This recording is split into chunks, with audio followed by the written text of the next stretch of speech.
Hi hello delta 7 நண்பர்கள் அனைவருக்கும் வணக்கம். இந்த பதிவில் நம்ம பார்க்க போகிற படம் G5 ஓடிடி தளத்தில் நேரடியாக ரிலீஸ் ஆன லாக் அவுட் படம் எப்படி இருக்குன்னு பார்ப்போம். இந்த படத்தை அனைவரும் கட்டாயம் பார்த்தே தீர வேண்டிய ஒரு அருமையான படம். டெல்டா 7 நண்பர்களுக்கு ஹைலி ரெக்கமெண்ட் பண்ணுறோம்.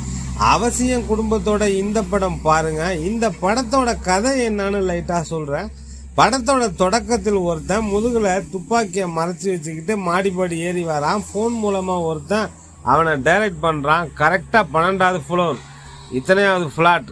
அந்த ஃபிளாட்ல இருக்கிற அந்த ஒரு பொண்ணை போட்டுரு அப்படின்னு சொல்றான். அவனும் ஓகே சொல்லிட்டு கரெக்டா அவர் சொன்ன வீட்டு வாசல்ல வந்து காலிங் பெல் அடிக்கிறான். அந்த வீட்டில இருந்து ஒரு பொண்ணு ஜன்னல் வழியா யாரு என்ன வேணும்னு கேட்க, நீங்க ஒரு பொருள் ஆர்டர் பண்ணுனீங்க இல்லையா, இந்தாங்க அப்படின்னு சொல்கிறான். அந்த பொண்ணு நான் எந்த பொருளும் ஆர்டர் பண்ணலையேன்னு சொல்ல, நீங்கள் பண்ணலன்னா என்ன, உங்களுக்காக யாராவது பண்ணியிருப்பாங்க, கதவை திறங்க இதை வாங்கிங்கன்னு சொல்கிறான்.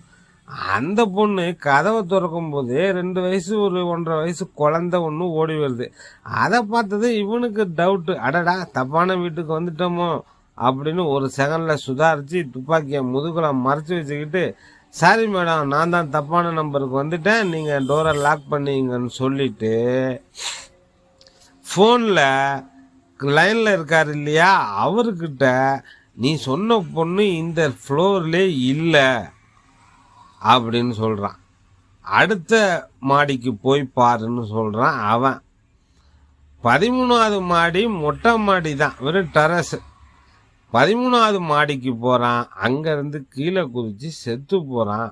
என்ன ஆச்சு, என்ன நடந்ததுன்னு நம்ம யோசிக்கும் போது கட் பண்ணா ஒருத்தர் சோசியல் நம்ம ஹீரோவோட என்ட்ரி. அவர் பெரிய சோசியல் மீடியா இன்ஃப்ளூயன்சரு. அவர் பேர் பிரதீஷ். அவர் எந்த பொருளை ரெக்கமெண்ட் பண்ணாலும் அவரோட ஃபாலோவர்ஸ் ஃபேன்ஸ் வாங்கியே தீர்வாங்க.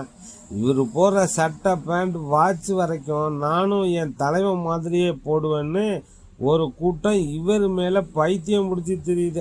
அந்த அளவுக்கு இவரை பின்தொடரக்கூடிய வெறித்தனமான ஃபாலோவர்ஸ் இருக்காங்க. இவர் சீக்கிரமாக 10 மில்லியன் ஃபாலோவர்ஸ் தொடுவோம்னு வேகமாக சோசியல் மீடியாவில் முன்னேறிட்டு இருக்கார். இன்னும் 1 லட்சம் தான் பாக்கி. இவரை மாதிரியே ஒரு பொண்ணு சோசியல் மீடியா இன்ஃப்ளூயன்சர். அந்த பொண்ணுக்கு பெரிய ஃபேன்ஸ் ஃபாலோவர்ஸ் இருக்காங்க. இருங்க, அடுத்த பதிவில் சொல்கிறோம் மிச்ச கதையை. நன்றி, வணக்கம். ஹாய்.